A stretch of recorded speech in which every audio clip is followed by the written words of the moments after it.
Hello, in this video I'm going to show you how to make a reservation to enter Tiananmen Square in Beijing. As of today, there is no cost to enter this complex, but you will need to make a reservation. And in this video, I will show you exactly that. As of today, there are two ways to make a reservation. One is through their official website, which I will link in the description below. And the other option is through WeChat mini programs. In this video, I'm using WeChat mini program to make a reservation. And this information is correct as of November 2025. It may change in the future. And I'm showing my demo in iPhone, and their interface also may change in the future. Before we begin, make sure you download WeChat. Once you have WeChat, follow the instructions on my screen. I'll put up my phone screen on the side so you can see which steps that I'm following. The first step is to open up WeChat. Once you open WeChat, at the bottom menu, there is a discover icon. Press discover, and under the several menus, you will see mini programs. Press mini programs, and where it says search mini programs, type in Tiananmen Square. Then press search. So this first option here is for Tiananmen Square, and you'll see a page. This will be in Chinese, but there's a way to translate. So if you press those three dots at the top, you'll see a pop-up. If you go down, you'll see translate. Press that, and there are several options you'll see. One is personal appointment, the other one would be group appointment, and so on. Since you are booking for yourself, press personal appointment, and it will ask you to validate your phone number. Tap on your phone number, and it will take you to next page where it will give you tips for booking. Make sure you read this because there are very important information. And once you are done, click make an appointment to visit. On the next page where it says select an appointment date to visit, so choose the date you want to go.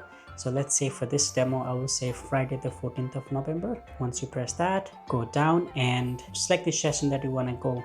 There is a flag raising ceremony, or if you want to go in the mornings or afternoon, or flag landing ceremony in the evening. As you can see here, flag raising ceremony is currently filled. Morning is also filled. The only option is afternoon or flag landing ceremony. So let's say if you are interested in flag raising ceremony or morning ceremony, let's look at a different date. Let me choose November 17th, so which is on a Monday. Now here you can see the flag raising ceremony is available and morning sessions is available. So if I do morning, and a pop-up opens, and depending on which gate you want to go, so here in my example, the east side is currently filled, but you have west, you have south, and you have north. If I do a flag raising ceremony, which is in the early morning, so you gotta choose. There are two options. One is 4:30 to 6 and 6 to 7. So let's say if I choose 4:30, then on the next page there's only one spot available, so that is by the South Road 4 number gate. And let's say this is the one you want to go, then you select the gate. Now in my case, I'm selecting South Road number 4 each side, and click determine, and then you'll see a checkbox. Then at the very bottom you'll see date confirmation.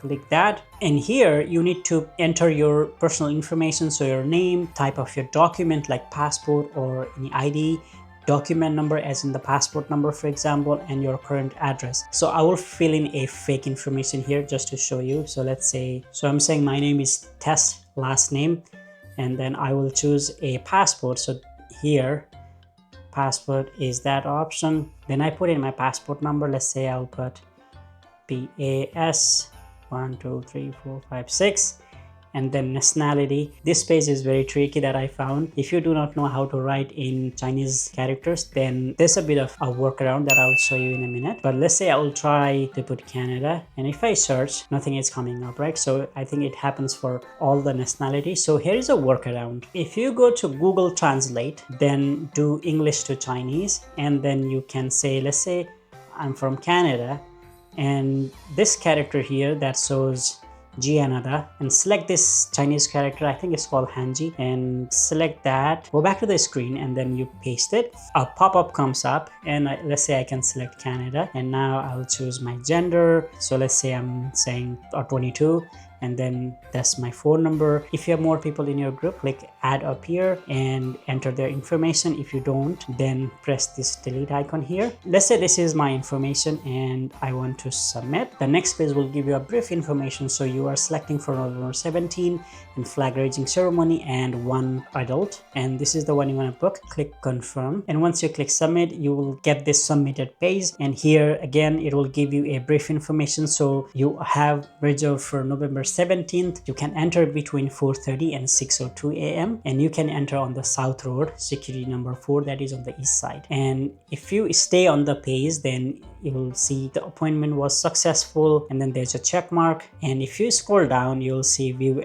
an appointment, and then here you will see your appointment. Because this is a fake appointment, I'm going to cancel, and this is how you make a reservation. Now if you go back to the app, to the main page, and if you look at the very bottom, there is a record of appointment. If you press that, you will see your appointments there. So the one I canceled just now, it is there. Let's say if it was a genuine reservation, then you would press here and it will give you a bunch of information, and this is your reservation. You will not get a email confirmation or a QR code, anything like that. Everything is entered into your passport number. So once you are in the gate, just give them your passport and they will scan and they will let you in. And here's a tip that I want to share. In this complex, there are several monuments such as Mao Zedong's Memorial Hall, the Great Hall of the People, that is the Parliament, National Museum, and also the Palace Museum. So for example, if the Tiananmen Square reservation is sold out, you can also buy one of the other monument tickets. So let's say I want to see National Museum, and if I buy a ticket for National Museum for the day that you want to go, then you can also go to Tiananmen Square, as it is in the same complex. So you do not need to have a Tiananmen Square reservation. If it is within the complex ticket, then you are okay. The other thing would be, let's say if you have a Forbidden City pass, then you can also enter through Tiananmen Square. And I have a video about Tiananmen Square that I will put up here. Watch this, as this will also have more information. Thanks for watching, and I will see you in another video.